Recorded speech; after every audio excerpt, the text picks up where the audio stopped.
हरे कृष्णा। सनातन धर्म में पूर्णिमा तिथि का विशेष महत्व होता है और ये दिन जगत के पालनहार भगवान विष्णु और चंद्र देवता को समर्पित माना जाता है। इस शुभ अवसर पर जग के नाथ भगवान विष्णु की पूजा की जाती, साथ ही सुख और सौभाग्य में वृद्धि के लिए विशेष उपाय भी किए जाते। पूर्णिमा तिथि पर श्री सत्यनारायण भगवान की पूजा भी की जाती और ज्योतिष भी आर्थिक तंगी दूर करने के लिए पूर्णिमा तिथि पर श्री सत्यनारायण भगवान की पूजा करने और कथा का श्रवण करने की सलाह देते। इसलिए पूर्णिमा के दिन स्नान ध्यान करने के बाद विधि पूर्वक श्री लक्ष्मी नारायण भगवान जी की, श्री सत्यनारायण भगवान जी की पूजा करके कथा का श्रवण करना चाहिए। इस बार माघ पूर्णिमा के दिन भद्रा भी लग रही है और इस बार भद्रा का आवास धरती लोक पर होगा। धरती लोक पर भद्रा होने पर बहुत ही अशुभ प्रभावी होता। ऐसे में भद्रा कब समाप्त होगी, क्या पूजा पाठ संबंधी कार्य इस दिन किए जाएंगे, चलिए आपको बताते हैं। जानकारी अगर अच्छी लगे तो वीडियो को लाइक करके हमारे चैनल को सब्सक्राइब जरूर कर लीजिए। दोस्तों, पूर्णिमा तिथि प्रारंभ होगी 11 फरवरी मंगलवार की शाम 6:56 से और पूर्णिमा तिथि समाप्त होगी 12 फरवरी बुधवार की शाम 7:22। इसलिए उदया तिथि के अनुसार इस बार पूर्णिमा का व्रत रखा जाएगा 12 फरवरी दिन बुधवार को। इसी दिन पूर्णिमा का स्नान दान किया जाएगा और श्री सत्यनारायण भगवान का व्रत और कथा का श्रवण भी इसी दिन किया जाएगा।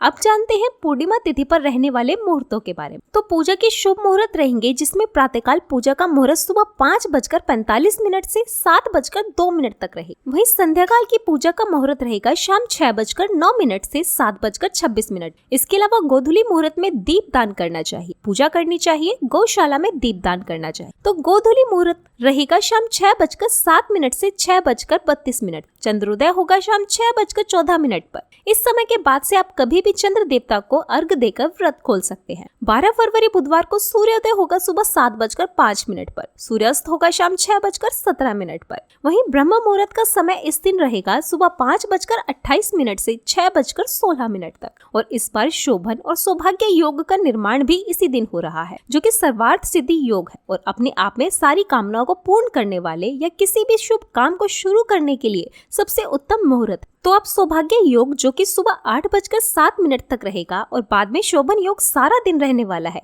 इन योगों में कोई भी नए काम की शुरुआत कर सकते हैं, लेकिन ध्यान रखिएगा इस बार पूर्णिमा तिथि पर कुछ देर के लिए भद्रा भी है और भद्रा प्रारंभ होगी 11 फरवरी मंगलवार को शाम 6:55 से और सुबह यानी 12 फरवरी बुधवार को सुबह 7:05 पर भद्रा काल की समाप्ति होगी। और इस बार क्योंकि भद्रा का वास मृत्यु लोक में यानी धरती लोक पर होगा और अगर भद्रा का वास धरती लोक पर होता है तो वो धरती के लोगों के लिए, प्राणियों के लिए अशुभ फल देने वाली होती और इस तरह भद्रा के समय कोई भी शुभ काम नहीं करने चाहिए, भद्रा का त्याग करना चाहिए। और इस दिन राहु काल का समय दोपहर 12 बजे से 1:30 बजे तक रहेगा। राहु काल को भी अशुभ मुहूर्तों में गिना जाता है। अब आप ये सोच रहे होंगे कि जब भद्रा 12 फरवरी बुधवार को सुबह के समय भी रहेगी और उस समय ब्रह्म मुहूर्त में क्या स्नान किया जा सकता है या सुबह की जो पूजा है वो शुभ मुहूर्त में की जा सकती है। तो देखिए, बहुत से लोग ऐसे भी हैं जो भद्रा को नहीं मानते हैं, जो ज्योतिष शास्त्र में विश्वास नहीं करते हैं, तो वो इस समय में सुबह की पूजा, स्नान, ध्यान, जप कर सकते हैं। लेकिन जो लोग ज्योतिष शास्त्र में विश्वास करते हैं, पंचांग में विश्वास करते हैं, मुहूर्तों में विश्वास करते हैं, उन्हें भद्रा का समय त्याग करके जो शुभ मुहूर्त का समय प्राप्त होता है उसी में पूजा पाठ या स्नान करना चाहिए। तो दोस्तों, ये थी आज की वीडियो। उम्मीद करते हैं आपको जानकारी पसंद आई होगी। अगर वीडियो अच्छा लगे तो वीडियो को लाइक और चैनल को सब्सक्राइब जरूर करें।